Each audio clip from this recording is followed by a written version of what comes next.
So my name is Rob Loy. I'm the Assistant Dean of College Engineering Technology. I've been with GCU for 6 years, last year in the Assistant Dean role. I spent 20 years hiring all of you in various IT roles in my previous career. So everything from a front-end developer all the way up to the director reporting to a CIO. So this is a very passionate topic for myself, and I'm hoping you're here because it's a passionate topic for you because you all have career aspiration goals. So the panel we have up here, we'll have them introduce themselves in just a second, is going to be talking about internships, their process, what it was like, all the things that you might be having questions about as you figure out how you're going to transition from where you are now, whether it's a first year, second year, third year, fourth year, into your career. And I speak to all the first year students and I tell them that they need to be applying their very first month at school for their very first internship. They cannot wait. So we're going to hear a little bit about where they are in their process with it. So with that, if you want to introduce your name, what program you're in, a brief piece about your internship, how you got it. Actually, let's not talk about where you got it. Just what you did for your internship, what company you were, and then we'll go into a little more depth about that. So we'll just kind of work our way down the list here. Hello, I'm Christian. I am a senior and cybersecurity major. I worked for Grand Canyon Education, so the sister company of GCU. Over the summer, I worked as a security operations center analyst, and I basically just monitored for alerts, investigated alerts and stuff. My name is Matthew Spina. I'm a senior here studying in cybersecurity. Currently, I'm an intern at GuidePoint Securitv. Last year, I was a computer systems intern for Northrop Grumman, and prior to that, I was a security and compliance intern for Salt River Project. Hi everyone, my name is Viviana. I am a junior pursuing a Bachelor of Science in Cybersecurity. I had my internship last summer with a company called ArmorPoint. It's a security solutions company, and I had experience in the SOC environment and in incident response. Good afternoon. My name is Ali Urbashevsky. I am a junior graduating early, so technically a senior, and my major is forensic psychology, but I have a minor in cyber. So I'm still an intern over at U.S. Department of Homeland Security, and I was a project coordinator intern on their cyber command team.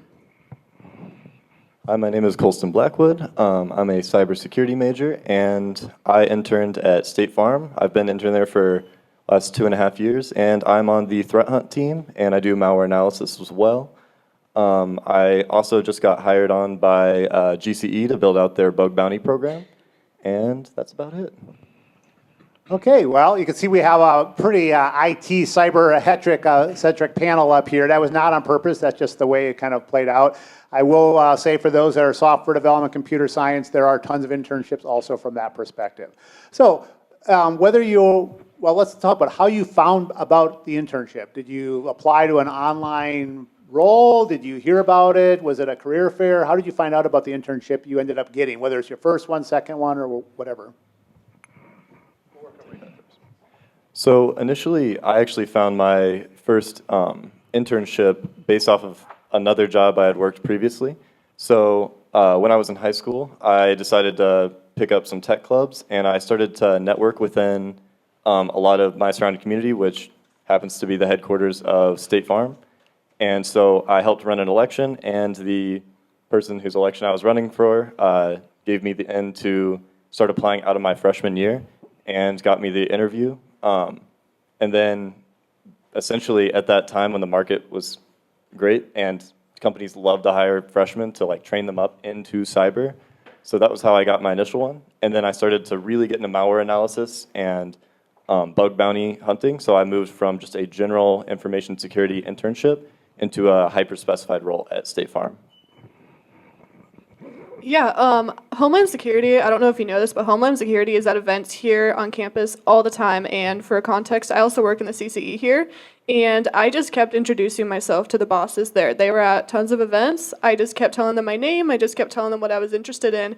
And eventually I went to a conference with one of my bosses, and I introduced myself to the deputy director, Ryan Murray. And he said, hey, we have a few internships available. Why don't you apply? And then I got an interview. And then because they knew all my references, I got the job.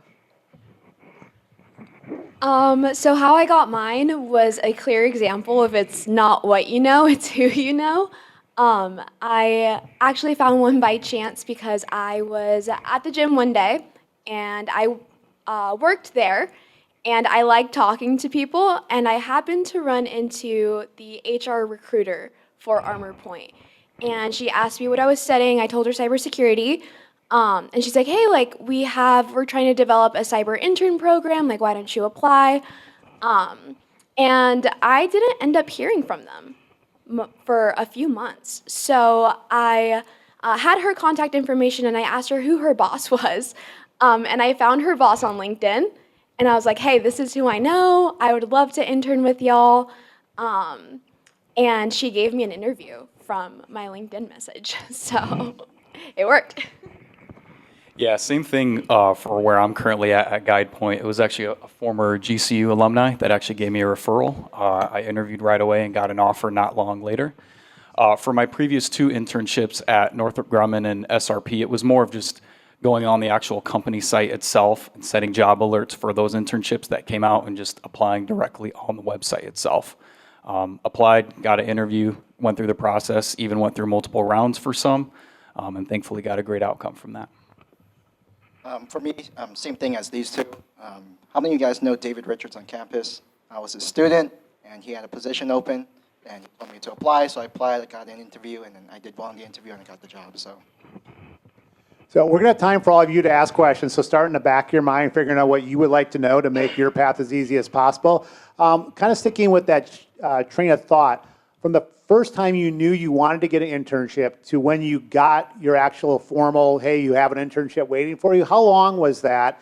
And how many resumes, for those that had personal connections, did you send out other resumes? What was that interviewing, what was the job hunt process like?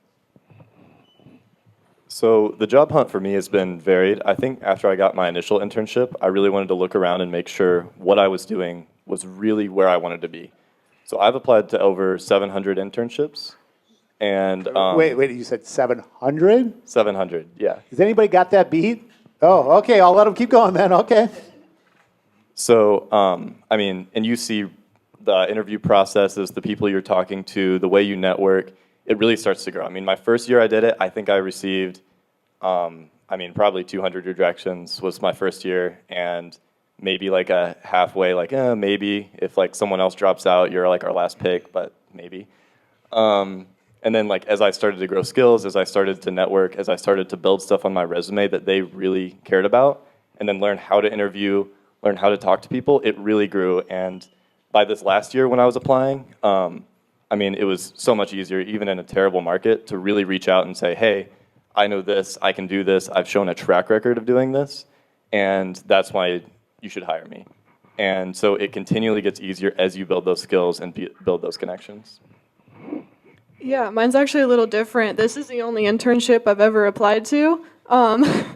I actually got rejected from the internship the first time I interviewed. After he told me to apply, I applied, absolutely botched the interview, went through, and I went through everything that I knew went wrong, and I said, okay, I need to get better at this, and I upped those skills, and every single thing that they asked me, I said, I'm going to do better at this, and I reapplied, and I got the job the next round. With the job hunt, one of my coworkers here had applied for the job as well, so I said, okay, I'll give it a shot, see what happens. I'm still working in the CCE, and that was one of the main reasons why I wasn't necessarily looking, because I still hadn't figured out what my path was yet. So I am incredibly impatient, and the second I graduated high school and started my program here in cyber, I started to look for internships.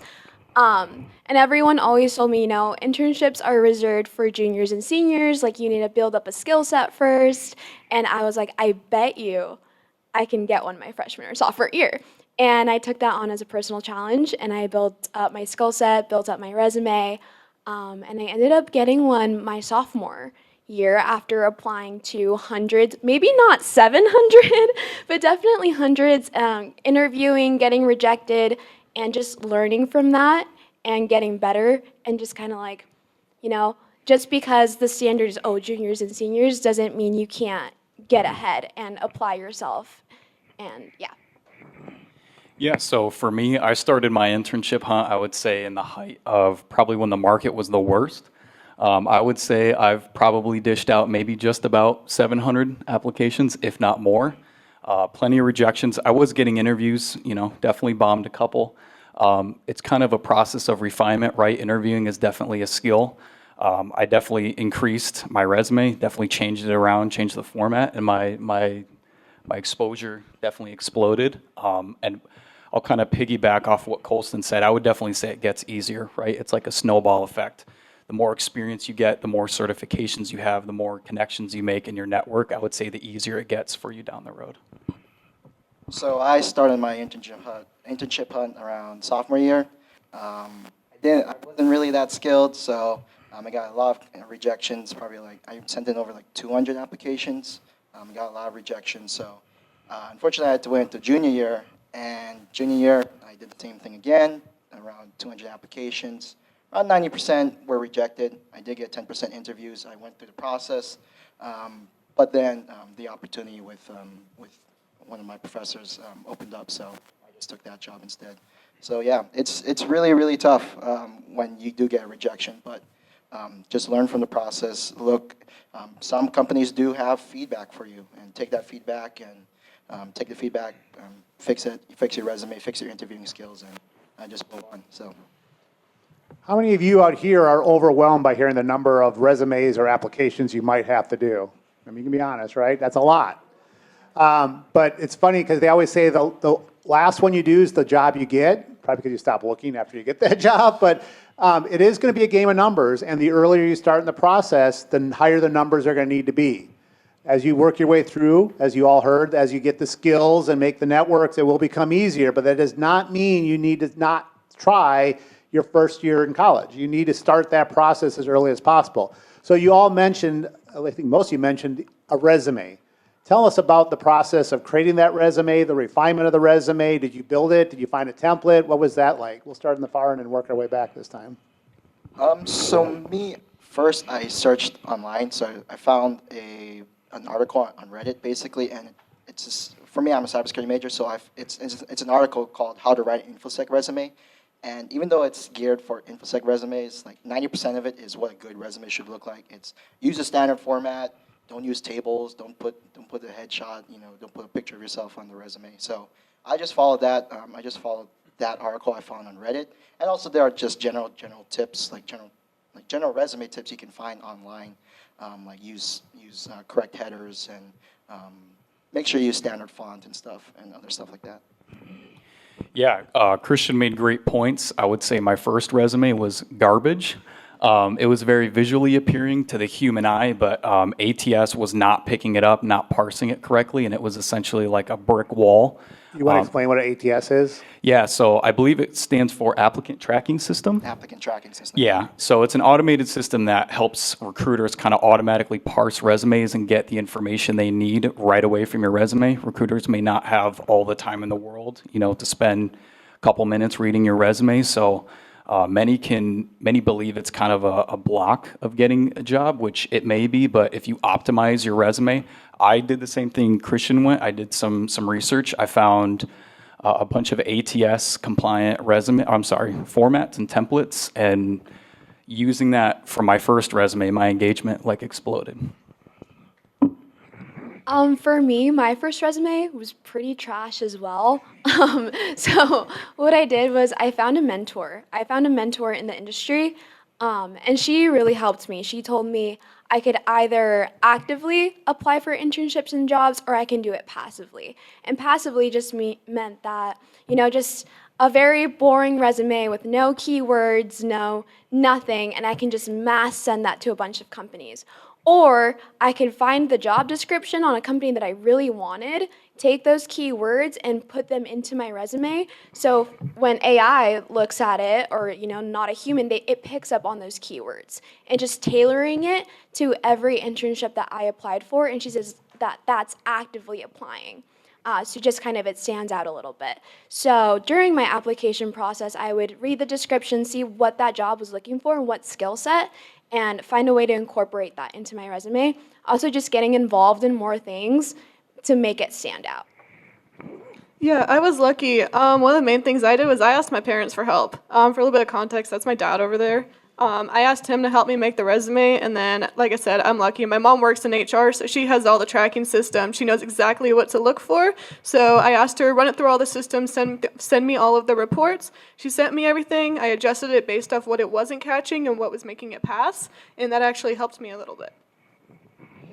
So all this advice has been perfect. I would add that one of the things that got me the most offers in the most recent year was going out on LinkedIn, finding someone who had the job I was applying for, and then sending them my resume and saying, hey, I'm applying to this job. Is there anything you would adjust here? I've done this, this, and this.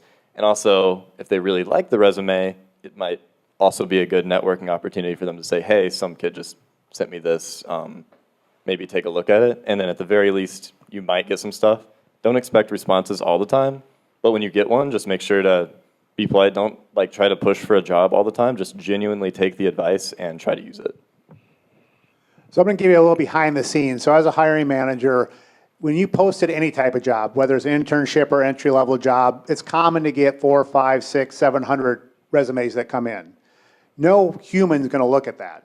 Some companies get smaller amounts, and then it's very possible that one person will actually look at all the resumes. But these applicant tracking systems are exactly right when they're looking for keywords. As a hiring manager, I need someone who knows Java, who's got a Network Plus certificate, and is pursuing a bachelor's in computer science.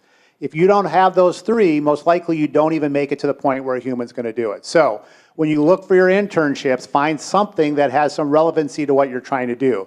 Some are very specific at what they need. Those are maybe more for the junior seniors because they might say you need to complete these classes. Ones that are more general in terms are definitely open, and they're going to get a lot more through their applicant tracking system. At that point, HR is going to look through them and say, okay, these are the ones we think meet from our understanding. What's wrong with that? HR doesn't understand IT. They're going to screen it again from things that they heard, some buzzwords, some keywords, some things that are important. What college you went to, where you live, all those kind of fun things. It's only when it gets down to probably about 10 where the hiring manager actually is going to see your resume. All the rest of it, the formatting is very important to get past those applicant tracking systems. Those keywords are important. How you write your descriptions on your different topics is what's going to get the HR person to get you through the next step. So all of it, you're playing a game. It's a numbers game that you have to get through each level. I put all of our students at GCU, when you get to the point where you're talking live to a person, I'm confident you all can close it. I know the kind of confidence we put in and the prep we do for you. You got to get through all that stuff that I don't have any control over, and really we don't have any control over up here. So you talked a little bit about keywords and mentoring. So I don't care who wants to chime in, but how did you identify which were the important keywords, and then how does the mentor fit into this part? That is an important piece of it.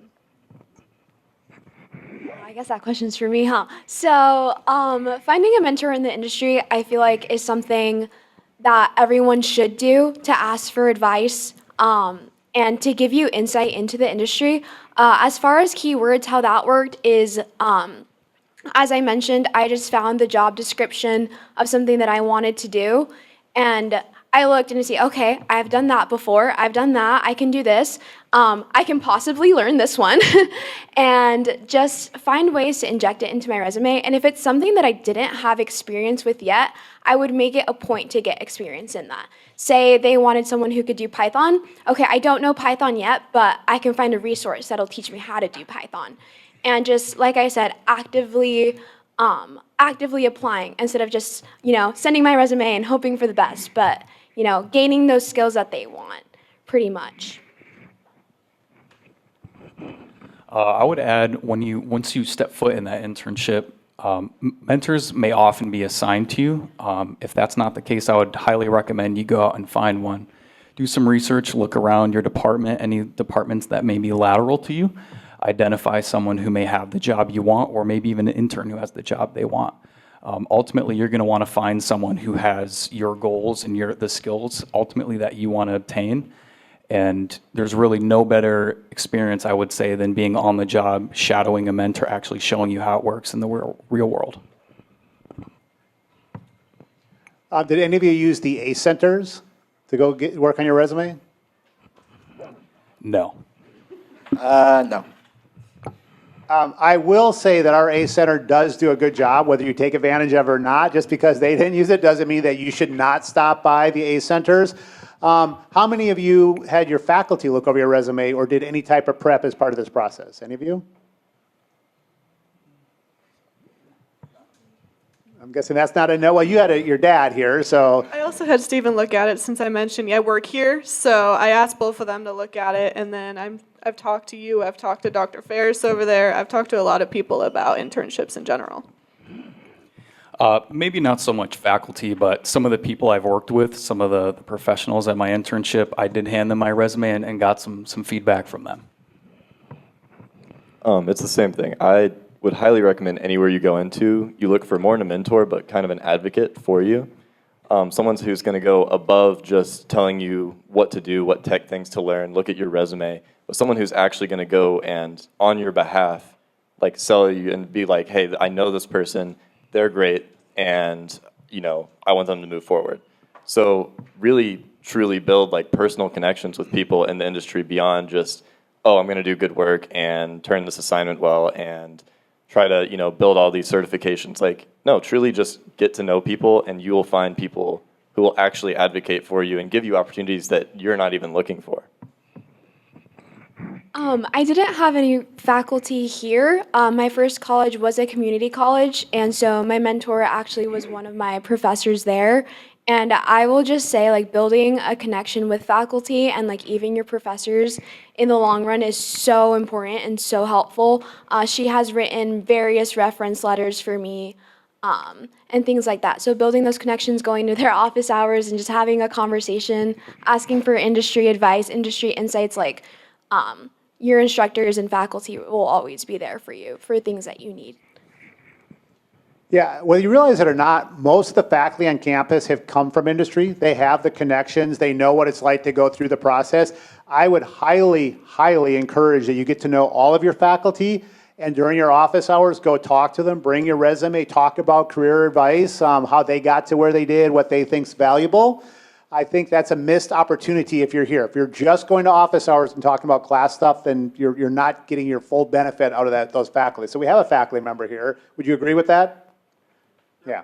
So Dr. Ferris, you all can go make office hours with Dr. Ferris, and he will get you lined up and help you out with the resume. So. No free time. Okay, how many of you have a resume already? How many are 100% happy with your resume? Okay. So A Centers, faculty, myself, all of us are here to help you. Our goal is to get you a job. Besides teaching you, obviously we got to get you through the degree program, but if you don't get a job, that reflects back on GCU. We really want you to be successful in that, so we're going to do everything we can to help. Okay, so let's start transitioning now to the interview process. What was the interview like? Was it crazy technical? Was it a conversation? Did they talk about your pet dog? Well, where does it go? How did the interview process go? So for me, it depends on the company. So big companies will have you go through the ringer and throw you to like 5 to 7 rounds, or it depends on the company. For instance, I interviewed with CrowdStrike, and I had three interviews. One was the screener, HR screener, whatever, introduce yourself. Second was a technical interview. Third was an HR interview with the hiring managers. The technical interview is pretty much introductory cybersecurity. So for CrowdStrike specifically, you could say, oh, they expect you to know what MFA is or what the CIA triad is. And that was generally around the level they wanted you to be. HR was trying to get to know you. So how do you handle workplace conflict? What do you do if you're stressed out? And other HR questions like that. Mostly other companies had that same structure. It's either 2 or 3 interviews for me. When my current job, GCE, it was just 1 interview, and just my resume and my skill set just outshine the rest, and I just got the job right then and there. So. Yeah, so to piggyback off what Christian said, I would say it definitely varies widely by the company. Currently where I'm at with GuidePoint, thankfully it was only 1 round of interviews. Typically what I've seen when I was internship hunting is typically you have 1 call with a recruiter. They typically ask you like behavioral questions and things like that, and typically if they like what they hear, they'll then get you in front of the hiring manager or maybe even a panel where that interview may be more technical. And I mean, what may be in those interviews, again, varies pretty widely, but again, like Christian said, it's very like introductory stuff, so. Mine was definitely a smaller cyber company. So I didn't have like a crazy amount of interviews. I just had my initial phone screening, and then a Zoom meeting with the HR manager and who was going to be my manager. And I found it really interesting because she was interested in what I knew technical wise, but she also was very interested in what I was currently working on, like what projects I was currently involved in. And I think it was because they were a smaller company and they were looking for new ideas, ways that they could develop. So they were very interested in just projects and things in cyber that I was currently working on.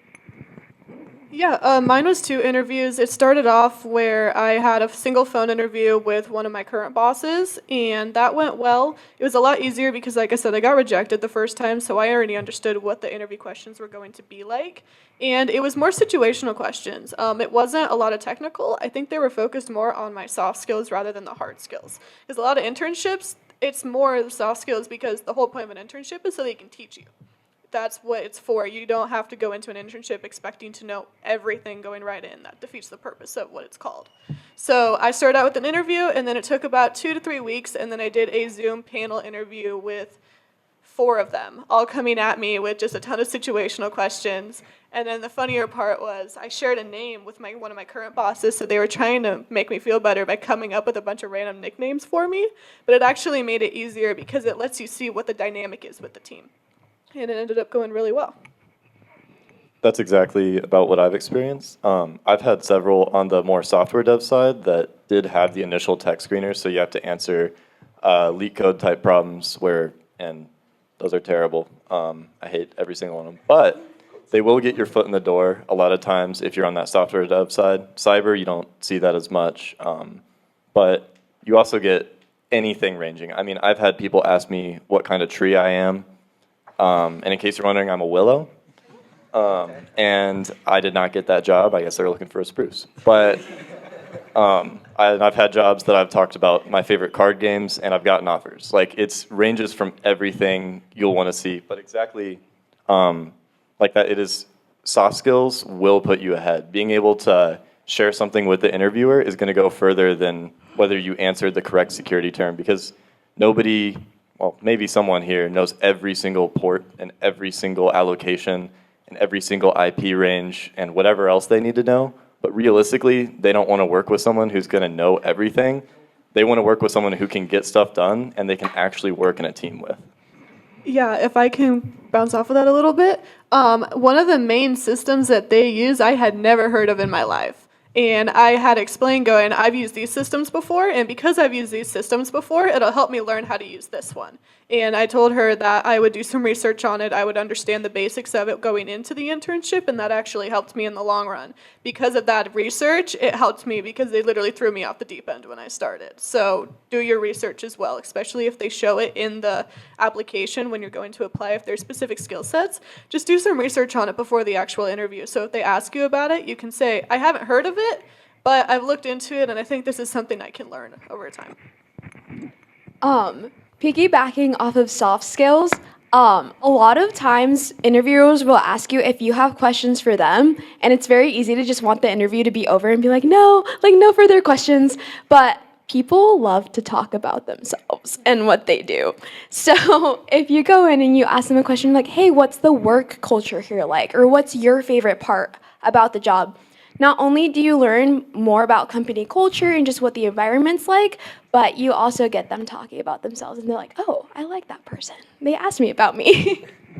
Just to piggyback what all of them said, I think the ultimate goal of any interview is to make it an actual friendly conversation. If you can conversate with the interviewer, you probably have done your job. And just to piggyback on what soft skills and behavioral questions, basically all my interviews, they ask questions about what you did outside of class. So again, just don't sit through class and just do your assignments. They asked me, okay, what kind of extracurriculars do you do? What kind of projects do you do? So for me, when I created a home lab on my laptop, virtual machines, and that's how I got my current job. Like, they literally told me the reason why we picked you is because you did home lab and you have outside experience outside of class. So. They want well-rounded individuals, so don't just think too, like tech skills outside are really important. But I remember talking to a hiring manager who told me I got the offer because I was a lifeguard at one point. And I was like, that's weird. And they said like they want people who've worked fast food, they want people who work typical jobs to know they can handle stress, they can work a typical job. They're not just gonna sit there and when someone asks them to do something, they're like, freaking out. Like, if you can flip burgers, it's actually a great indicator that once you learn those tech skills, you can answer tickets. Yes, yes, and yes. I have people come to my office and say, I didn't have any job. And I'm like, you didn't do anything? Well, I worked at fast food or I worked at Target. Those skills are what people are looking for, especially for an internship. They are not expecting you to have crazy technical skills on your day one. They're there to help you build those skills so that you can apply for it. So don't sell yourself short when you're applying for these. There is a difference between an internship application and a career application, your first job. Not a big difference, but there is. When you have that degree, you have a little further technical background that's going to go along with that part of it. As an internship, there's a range that goes along with it. I do need to clarify a point, and I don't know the answer to this. I don't know if anybody does know the answer in the audience. A Center used to be the career thing. I think now it's career connections or career service. So do you want to correct that? Room 16104. 16104. They will help you with your resumes, help you look at your LinkedIn, help you prep for all that kind of fun stuff. So it's not the A Centers anymore. And Aisha over there is our great partner. She will make sure that all of you that aren't 100% happy with your resume line up at her door and then line up at Dr. Ferris's door to have him look through it. So, okay, so we'll have question time for you. We're going to have one more question for the panel and then open it up. So when you start thinking of those questions. How many of you have the next step? I mean, you finish your internship.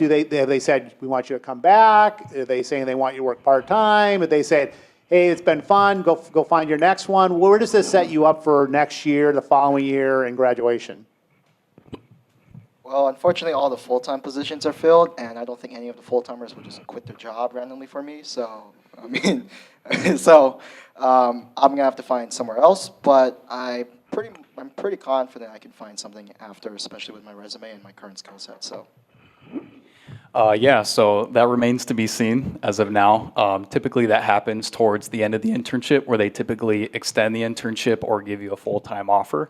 If I don't receive a full-time offer, I'm also fairly confident I'll be able to find something after. For me, they told me they wanted me to stay. However, they didn't have part-time positions available. They did say if I want to come back post-grad that I could. They wanted me there, which was very nice of them. But I think I'm going to apply for more internships for this upcoming summer. Yeah, I started in April, and mine actually goes until I graduate next August, so I'm in a little bit different position, but I'm going to see where I'm at. Every single intern that they have had has been transferred to full-time if they wanted to stay. So, but, I mean, government budget, everybody knows this. You never know if you're actually going to keep a job or not with the way the government works. So we'll see what happens. I'm sure I know a lot of people now, which I'm grateful for, and I'm sure I'll be able to find an opportunity if that doesn't work out.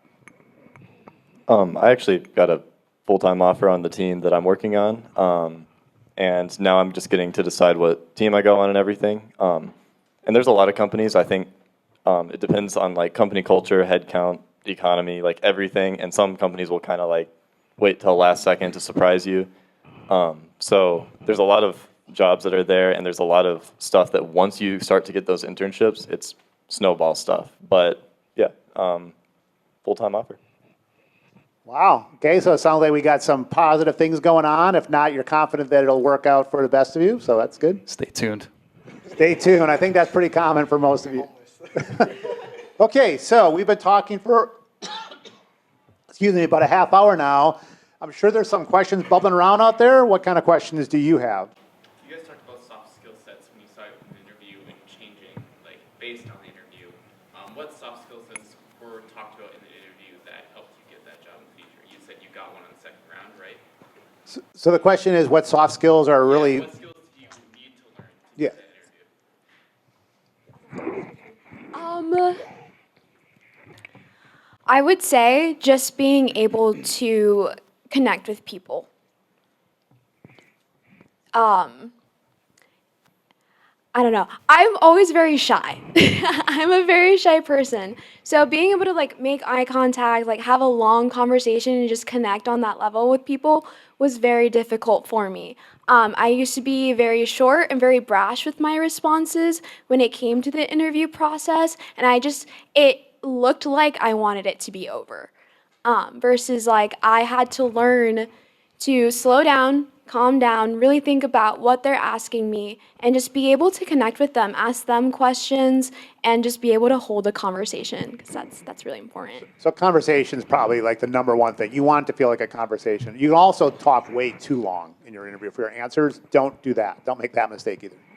Yes, also, can you communicate effectively? Can you communicate like an adult, not just like, nothing against y'all, because I do it too, but not just like a typical college student texting somebody else. Can you communicate effectively to another adult where it makes sense to them and you don't have to keep re-explaining yourself? That was one of the biggest things that helped me, because I showed that confidence.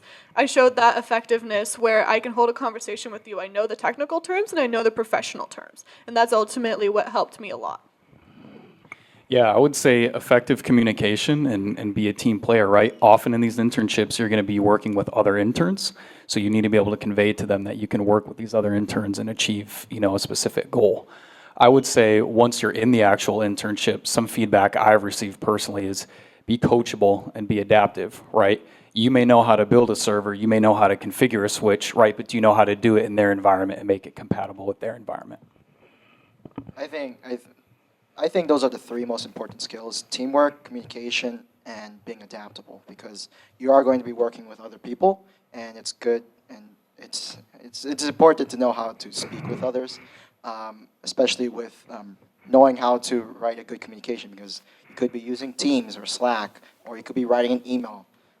If your email is not professional looking, your reputation, I don't know, of looking professional is not going to be great. So,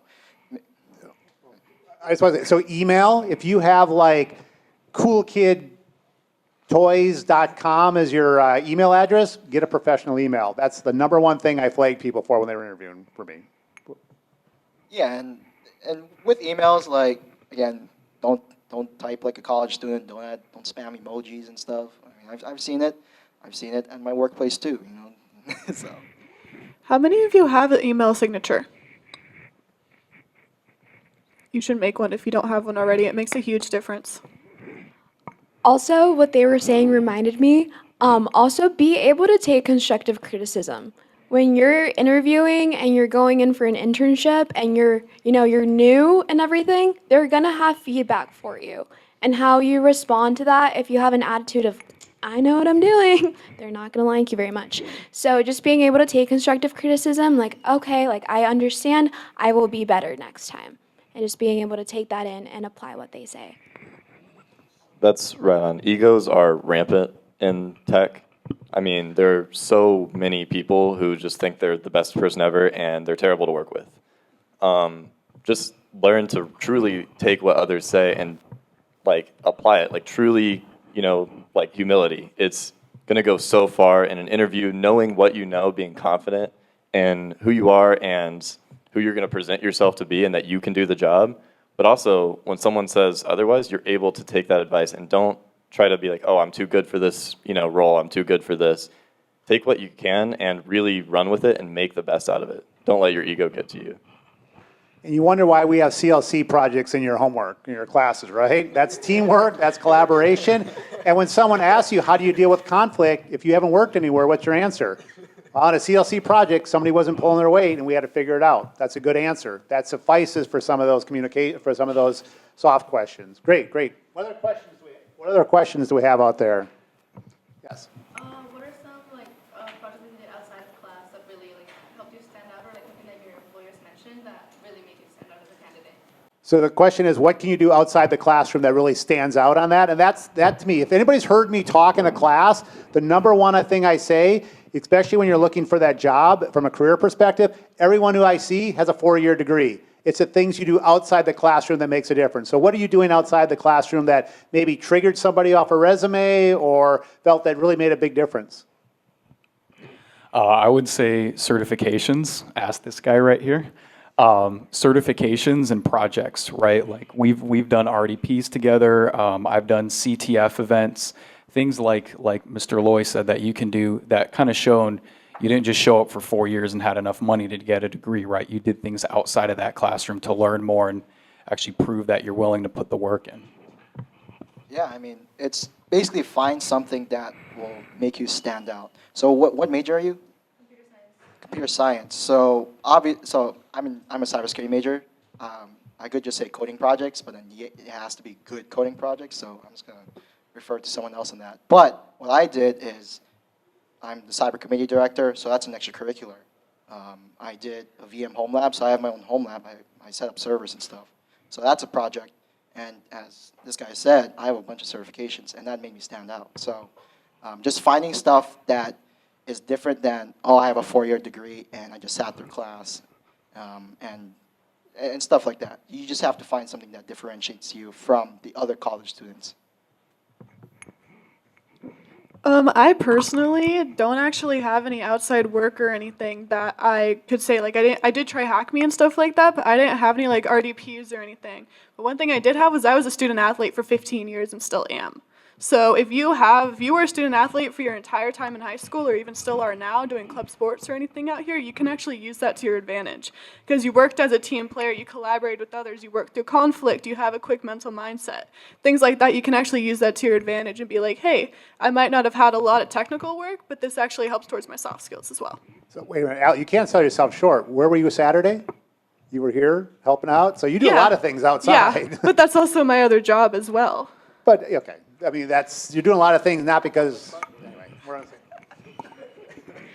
She's here all the time, so. She is here all the time. And with that, attending events, volunteering for things, GCU especially, we do a lot of things here in the CCE that, we, need volunteers. We just had coding with my girls, and a lot of girls were able to come in and volunteer. That is something that you can talk about. Like, hey, I helped coordinate this. I helped teach high school girls how to code in HTML, things like that. Just getting involved, getting out of your comfort zone, like maybe not going back to your apartment and just like chilling, like, oh, I'm gonna go to this event, I'm gonna volunteer, I'm gonna help. Or just getting curious about your degree, like beyond your coursework. Like, there's a reason that you picked this degree, and just getting curious about it. Like, how deep can I go into cyber? How deep can I go into computer science?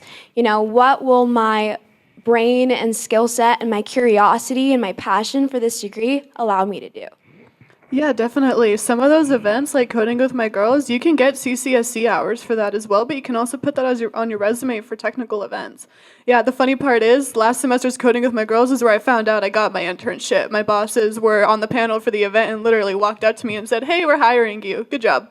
And say you start in 2 weeks. And if you're at some of these events and you can even get volunteer hours through the CCE, you come in and help us. You come in and actually learn something and get some volunteer work in, it'll actually help your resume too. So I'd like to add and go back to something about finding something you're truly passionate about and pursuing it. I have 0 certifications, like absolutely 0. I've studied for some. I just don't like testing. But instead, I found I love building malware. Malware is fun. I submitted as my final project to Dr. Ferris, malware. And I really hope he ran it on his computer. And it is truly something I found I enjoyed. So, like she would say, just find something in your major that, hey, I really love to do this, and dive into it. Spend time on it. Don't drag through and say, oh, this is the top 15 coding projects for software devs in 2024. Find something that you love, that you want to do, and people are gonna see that. When you're in an interview, people can tell if you like what you're doing. And if you don't, then a lot of times they won't wanna hire you. So truly find something that you're gonna wake up and be like, wow, I wanna do more of that. I would also add, so it's a job market, right? You need to make yourself marketable. Take everything you've done in your extracurriculars, even your classes, and even other internships, right? If you're allowed to talk about what you did, place that in your resume. talk about what you've done, right? You spent the time and effort and maybe even money to get that credential, that internship, complete that project. Throw that in your resume, right? Talk about what you've accomplished, the difference you've made, right? Yeah, I think you're hearing a pretty common theme here is that your academic side, your education is only one component of what's going to help you out. It's networking, it's projects, it's passion, it's communication, it's teamwork.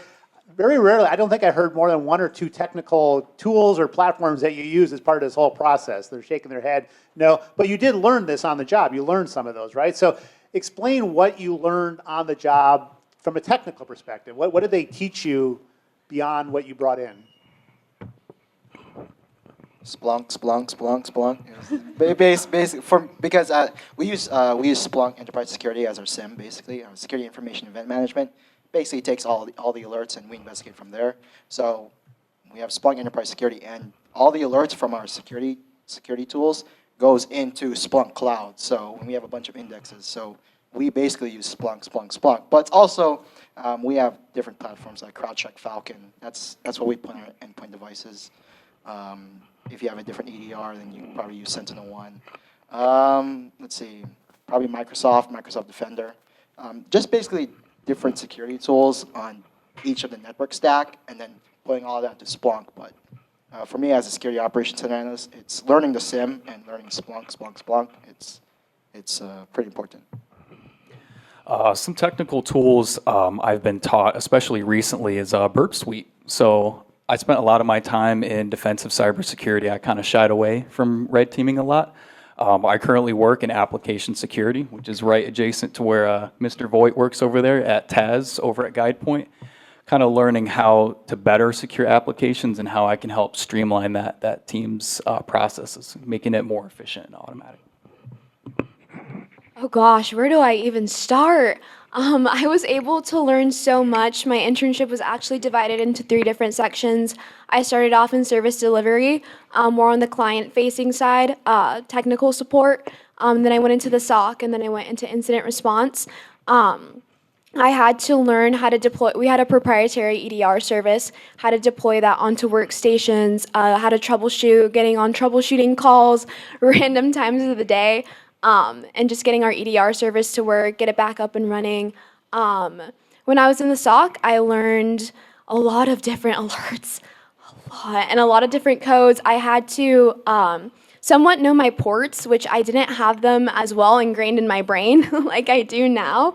But just how to investigate alerts, how to look into things, escalate alerts when needed, and then in incident response, it was a lot of learning that I had to do, just raw logs and just a bunch of information. Thankfully, I had a great team that taught me exactly what I was looking for and the information that they needed in order to do their incident response investigation. I learned how to develop an incident response plan, which is really fun. So, yeah. I have never looked at so many spreadsheets before in my life. Like I said, I'm on the project management side, so I still work for the Cyber Command Division in Homeland Security, but so many freaking spreadsheets. It drives me insane sometimes, but it's so good to know because I learned how to use Google Sheets. I learned how to use Smartsheet, Jira, a bunch of project management systems like that, which actually help with your communication. I write almost 50 emails a day. We communicate with over 300 local and state entities in the government. So cities, towns, school districts, judicial branches, everything like that, I get to communicate with them directly. I can only talk about so much because it is government work, but a lot of those systems, I got to be part of the incident response team for CrowdStrike with the incident that just happened in July, because we directly work with CrowdStrike, Cloudflare, Cisco Duo. Who am I missing? There's 2 more. We work with other tools. I can't remember them off the top of my head right now, but with working with those tools, I get to communicate with those admins all the time, and it's actually very helpful because it builds those connections with those companies as well. So one of the most applicable things is, if you're not cyber here, is automation. So Python, any SOAR tool that's going to automate stuff, I would say the most I see is Python, but a lot of other scripting languages, Bash, PowerShell, are going to be essential. I know when I started, my CISO kind of went on a large meeting. He basically said you need to learn either cloud, automation, or basically find somewhere else. And because you're going to have probably, in my internship, I automated out 12 level 1 incident response roles. And I'm an intern. Like, we have automated out so much. So look towards the future, look towards stuff that is going to change the market. And I know someone's going to say the buzzword of AI, and I'm going to not be happy with that. But it is a real thing, and you want to make sure that you're keeping up and knowing how stuff works at a base level too, more than just, oh, I know how to click this button and run this tool. Know how stuff works. That's a lot of what I learned, was in depth how to work stuff and how to automate it and know it at a better level. Something I completely forgot is if any of you are in Professor Reed's courses doing Cisco CLI configuration, I use that everywhere. One thing I forgot to mention is a lot of what I've done in my previous internships was bridging the gap between compliance and like technical implementation. So I already knew how to stand up servers and how to configure switches, but what I didn't know and what I had to learn was, can I configure them to classified environment standards, right? Or could I configure them to regulatory bodies that, regulate, state power, like at Salt River Project, there's regulatory bodies that require things to be set up a certain way, and I definitely had to learn that part. So I didn't have them do all this because I want them to intimidate you of all these things you don't already know, but I want them to share it because they don't expect you to know all this stuff when you start. There is an expectation they're going to have to teach you some stuff as part of your internship. So don't feel like you need to know everything on day one. These companies are hiring you for that internship with the expectation that you are going to have to grow with them. So we got time for one more audience question, and we're going to leave it to them to kind of wrap everything up. What's the last question from out here in the audience? What's your guys' methods for building your network, like meeting new people and maintaining those connections? I'll just go ahead and say, conferences have been my biggest thing. Professors have helped me a lot, just talking to them after class, but CactusCon, if you're in cyber, is huge. Even if you're not in cyber, please go. It is a pretty massive security conference here in Phoenix. I went to DEF CON most recently. I try to go to every small conference, and just meeting people there, being able to talk about, like I said, stuff you're passionate about. And then when they do have a job, when they have those connections, they want you in it. They don't want some random person they've never met.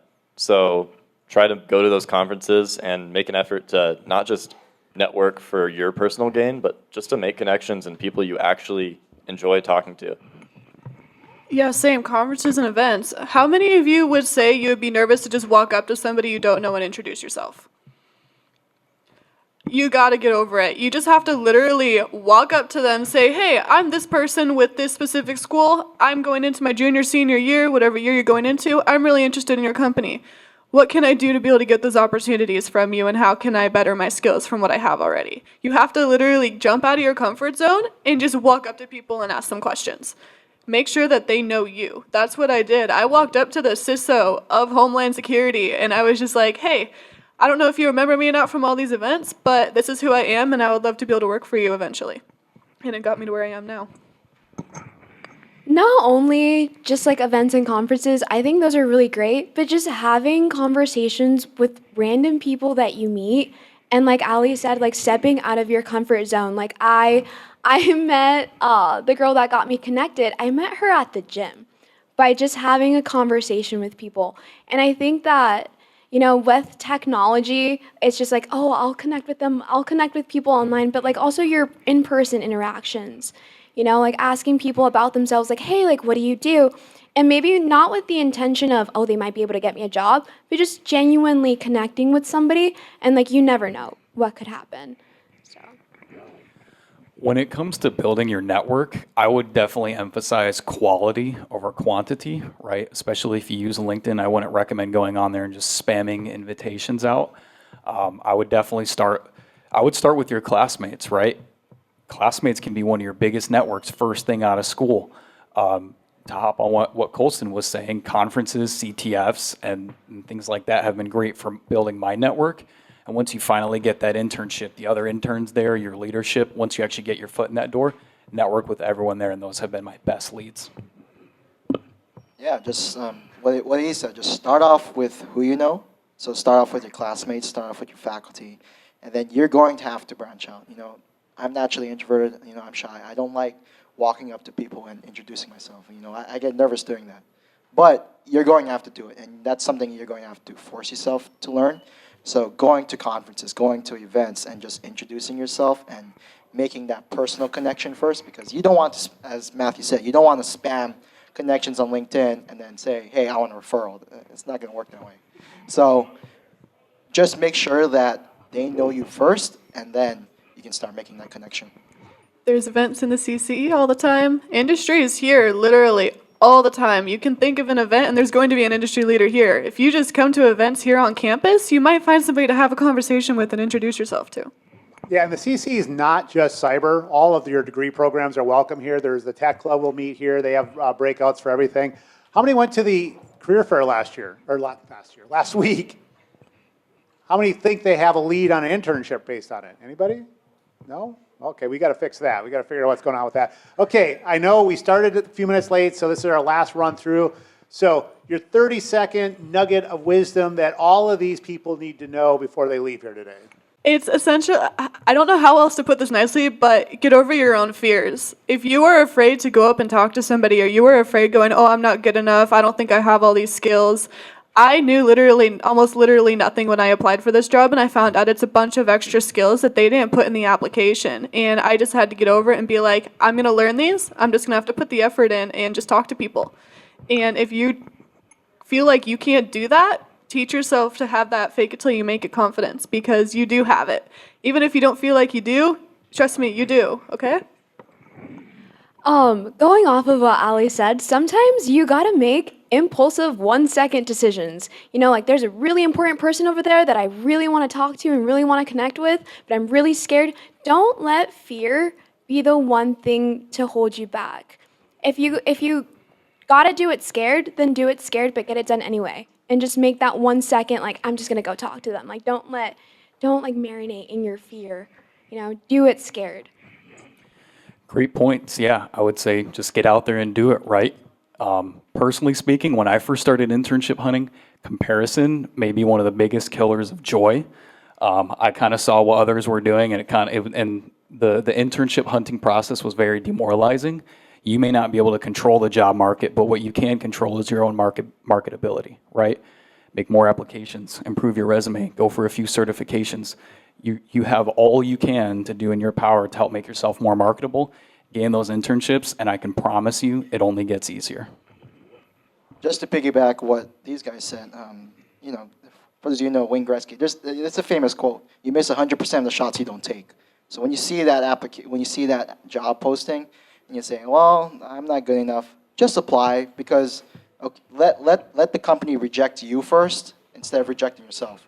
Because if you don't apply, then you just kind of brick-walled yourself.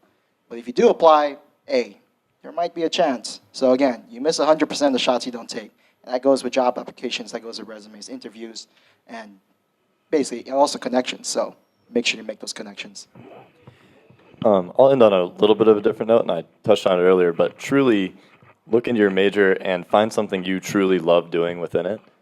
There's so many people in my classes who I talk to that I'm amazed are still in cyber because they don't seem to like it at all. And so find something that you love doing in your major and focus on that. Go in every day with something you want to do. And I think following what they all said, it'll start to work together if you truly love what you're doing. So thanks to our whole group. We're right at time. A round of applause to our... So for those, your homework is to go apply for 10 jobs this week, 10 jobs next week, and keep doing it until you get your internship. And for those that don't feel comfortable coming to introduce yourself, come introduce yourself to the panel up here.